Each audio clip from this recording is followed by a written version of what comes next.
Hello friends, I am the Anti-Terrorist. I hope that you all got to this meeting of the minds safely and without incident. And I hope that you will all enjoy the next few hours or the next day that you spend together in sharing these ideas and concepts.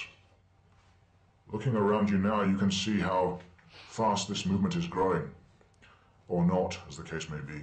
I hope there's more than a handful of you. Unfortunately, I cannot be there. I'm not in the country at the moment. My respect goes out to the organizers. It takes a great deal of courage and hard work to get something like this together. I know from my own personal experience. As you're going through your curriculum today, I hope you'll consider the nature of what a free man on the land is and how it pertains to commerce and your engagement in this activity. Commerce is here. It's been here for thousands of years. Those of you who came to this meeting today, who have already filed your affidavits, no doubt have gone through at least 5 or 6 avenues of commerce just to get there, whether it be buying petrol, using a credit card or cash, getting a train, paying for food. See, commerce is all around us. There is no escape from it. It is what it is. I would advocate that you learn to navigate the seas of commerce as opposed to jumping ship. It's a very lonely, wide, deep ocean out there, and unless you're on a ship, unless you're sailing it, and unless you're in control of it, you don't have a lot of options, in my opinion. So my advice to you is to reconsider the free man option. Reconsider leaving the society. Reconsider relinquishing your national insurance number. I would assert you need to go to peace with everything. Your acceptance of the system, your knowledge and control of it, will give you the freedom you desire. There is no outside. Hopefully now you'll be getting an idea of the clear distinction between the public and the private.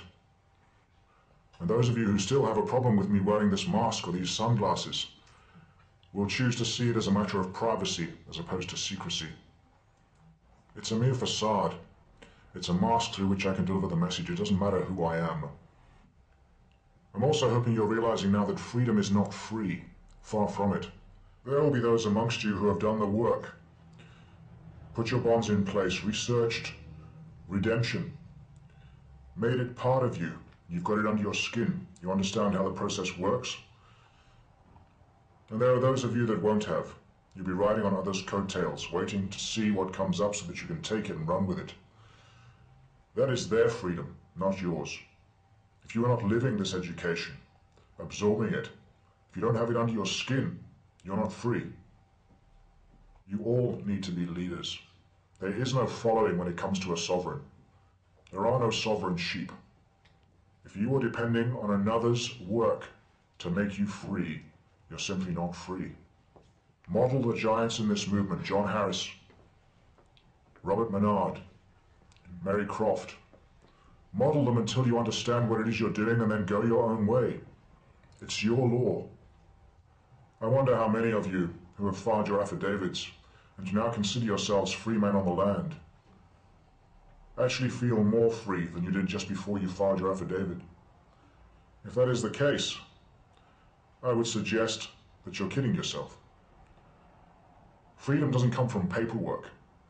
Freedom doesn't come from filing an affidavit or filing your bonds with Treasury. It's a new paradigm. And unless you can act like a free man, like a creditor at all times, your paperwork means nothing. So I urge you to study up on knowing your rights, study up on how to deal with the police, study up on how to deal with the authorities as a creditor, as a sponsor of the credit that they are using to fund their nefarious little activities. You dictate the terms of your occupancy of this planet, but not by paperwork. It's by the way that you be. It is your way of being that dictates how free or enslaved that you are. I can assure you, showing your affidavit to a policy enforcement officer who has no knowledge of the law is not going to help you unless you can speak it and be it. So my advice to you is, yes, get your bonds in place. Yes, file your documents. But concentrate on studying how to operate as a creditor, as a sovereign. You need to absorb the language on these bonds so that you can write one at a moment's notice. without having to go to a Winston template to do it. You need this information in your head, not in your computer. I also highly recommend saving up your hard-earned cash and going to do a Winston seminar or a Sam Kennedy seminar in the States.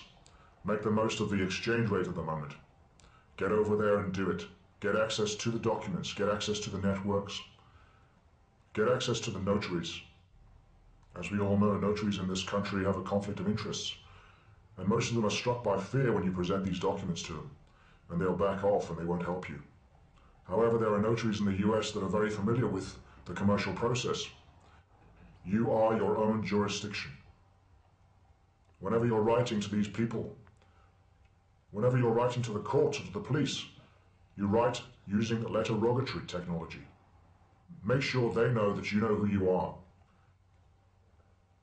Make no mistake, as you start to utilize these processes, you will be getting visits from City of London Police, from the Crown, and they'll want to know whether you know who you are or not. I give you my word that will happen when you start writing bonded promissory notes against your security held in Treasury. They will be there to test you. I've seen this on more than one occasion.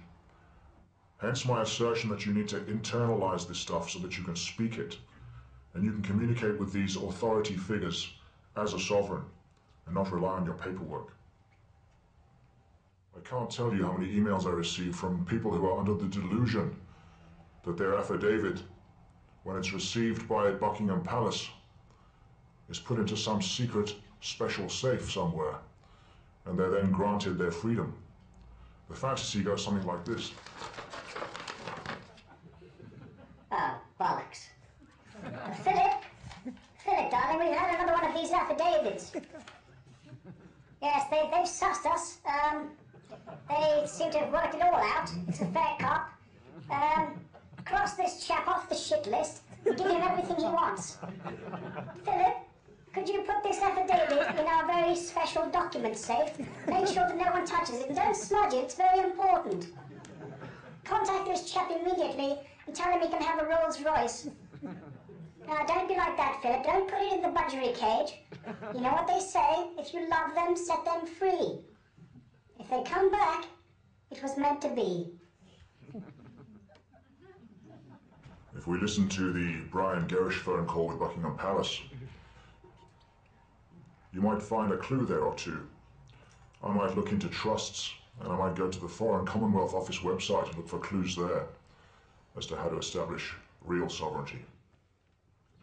Those of you who are studying the New World Order, if you look at this situation very carefully, you'll see that there is a remedy for this faux financial crisis that's going on, and any other draconian measures they take to restrict your financial movement.